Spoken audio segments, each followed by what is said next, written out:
Hello and welcome to another Devotional Connection. I'm Pastor Eddie.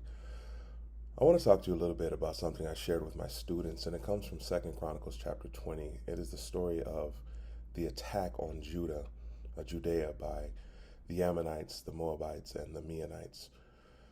In 2nd Chronicles chapter 20, King Jehoshaphat comes under attack, and there's nothing he can do. And it's a very famous story, and it goes on to talk about how God delivered the people through their obedience to him.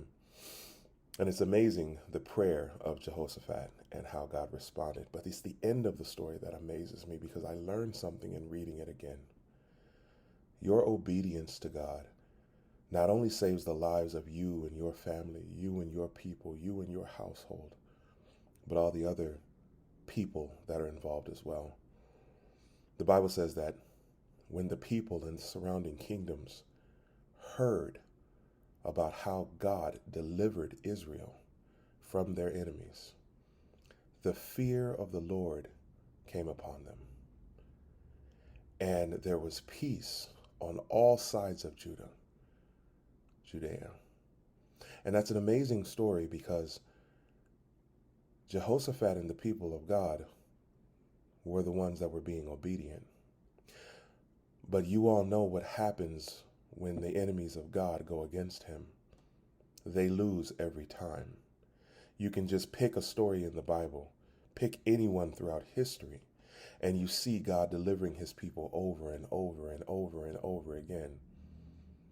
It was 40 years after Egypt and the plagues, and Jericho were still quaking in its boots because the people of God were coming.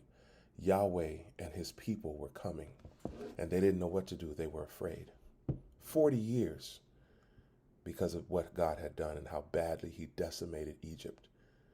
So now the people of God in Judea are being obedient, and all the neighboring kings surrounding them hear about it, and they have a definite fear of God. Why is this interesting? Well, it's interesting because Proverbs tells us that the fear of the Lord is the beginning of wisdom.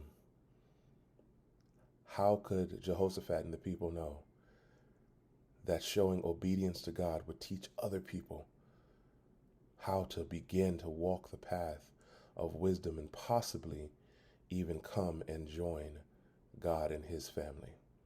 See, it wasn't just the Hebrews that left Egypt.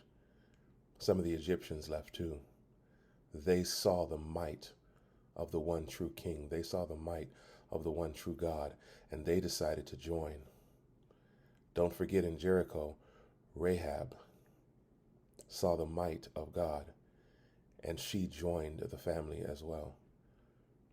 The fear of God. Our obedience inspires others to have great respect for the king and causes them to walk the path of wisdom, which only comes from him. Just a thought. Your obedience may be more for more than just you. Talk to you again soon.